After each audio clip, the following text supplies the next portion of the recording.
భర్తతో విడిపోయిన బుల్లితెర నటి శిరీష. ఈ మధ్య కాలంలో సెలబ్రిటీల విడాకుల వార్తలు తరచుగా వింటూనే ఉన్నాము.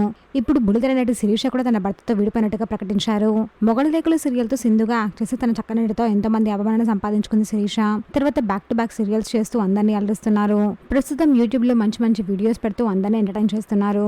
అయితే శిరీషకి పెళ్లి జరిగిన విషయం అందరికీ తెలిసిందే. ఆమె భర్త పేరు నవీన్. ఈ కపుల్ కి ఒక బాబు కూడా ఉన్నాడు. సోషల్ మీడియాలో ఎప్పుడు యాక్టివ్ గా ఉన్న శిరీష ఈ రోజు ఒక పోస్ట్ చేశారు. నా పర్సనల్ అప్డేట్ ని నా ఫ్యాన్స్ మరియు వెల్ విషెస్ తో షేర్ చేస్తున్నాను. నేను నవీన్ మా కంట్రోల్ లేని కొన్ని పరిస్థితుల వల్ల మా దారులు వేరు చేసుకుంటున్నాము. ఈ ఛాలెంజింగ్ టైంలో మమ్మల్ని అర్థం చేసుకుని రెస్పెక్ట్ ఇవ్వమని అడుగుతున్నాను. సపోర్ట్ అండ్ కైండ్నెస్ చూపించండి కానీ క్రిటిసిజం చేయొద్దు.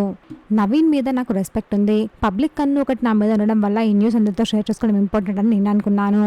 ఇకపై మీరు చూపించే సపోర్ట్ కి థ్యాంక్స్ అని పోస్ట్ చేశారు. అలాగే ఇదంతా జరిగి 1 year అవుతుంది. ఇప్పుడు నేను పూర్తిగా బాగున్నాను.